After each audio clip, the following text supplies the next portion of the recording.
Hello, Carl. Hello, Mark. What you up to? We're doing we're just following kind of the same steps that we did for this, right? And we are just going to make a little bit bigger of a template. This is, this started out about a little baseball. Now it's more like baseball and a couple baseball sizes. And that's just because we kept adding things. It's a little bigger than your average maquette. But it's very manageable, right? It's like a teeny little maquette sculpture.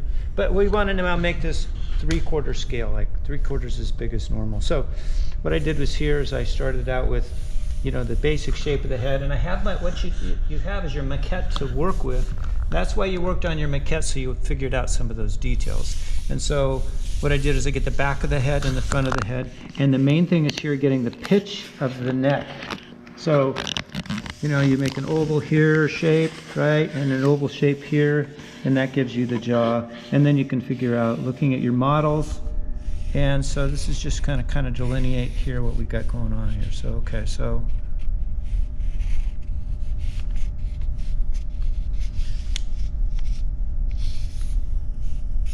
All right, and then your ear placement. So this is all about placement of stuff, right? We're putting things in the right spot. And you kind of see how it goes, whether or not it's looking, oh, he's smiling, all right. Yeah, and so drawing this to scale is going to help you, save you a bunch of time when you're sculpting, because you're going to make these decisions now with a pencil about where things go. Right. And then when you start to sculpt with your clay, you're going to kind of have a better understanding of where things go. So you'll probably end up, not having to undo as much of your sculpture and redo things. Right. Yeah. And so it's all about the basic form being correct to start out with. Some artists, like Varnissen, made a great big blank of a head, of a couple different types of heads, and he had them around, and he would have his students fill those, make the blanks for him, and then he would take it and do the rest of it himself. Oh, right. That's the way some artists work. But anyways, that's another story. What we're trying to do is get these templates, and I'll show you how to build up this basic shape, what your maquette is, but make it much bigger for your actual sculpture. This was working out your details of basic form. Then we're going to get this all made larger so that you can then do all the details and do all the extra stuff that's going to make this a funk sculpture based on you and your experience. So I'm just figuring out, watch what I did. So if I'm trying to do a side view here, and then I'm trying to do a front view, I kind of want to have them be things that I can look at and have them be accurate. So I went down here and I'm going to say, well, there is the base. And then I'll come up here and I'll say, well, where are the shoulders? See, like, here's the shoulders. So I came up here and like, there's the shoulders. So that's the corner of the shoulders, right? Boom. And where's the, whoops, keep that thing straight. And then where's the jaw? Chin, yeah. Chin, right? And bottom of the chin. Not too much space between there and that, because this guy's he's yoked.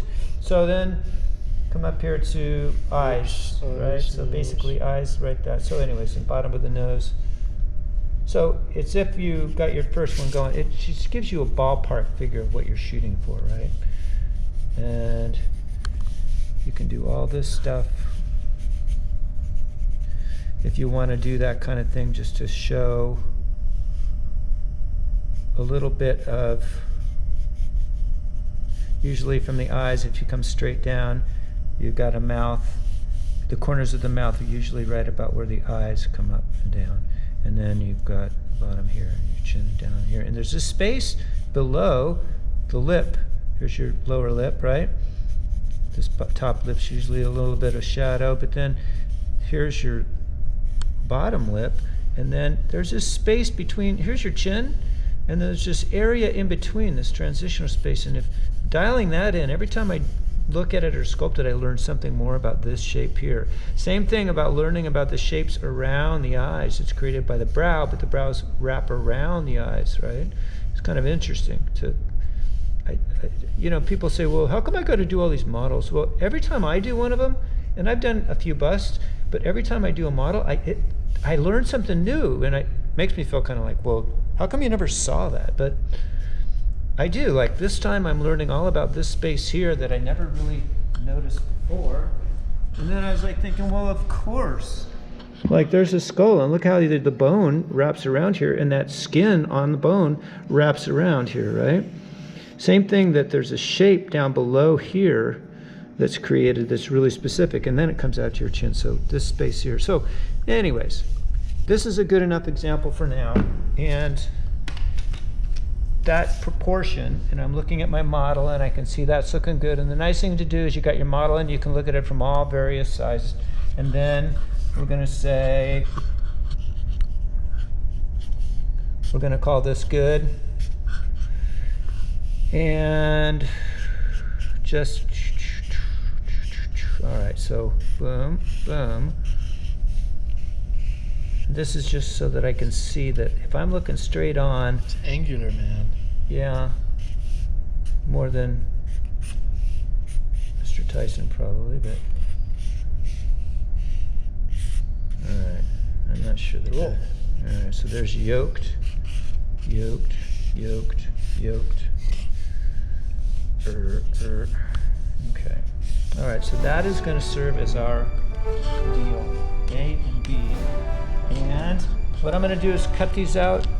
Don't want to bore you with cutting them out, but I'll cut these out, and in the next segment you'll see how I take slabs and build this up. Boop, boop.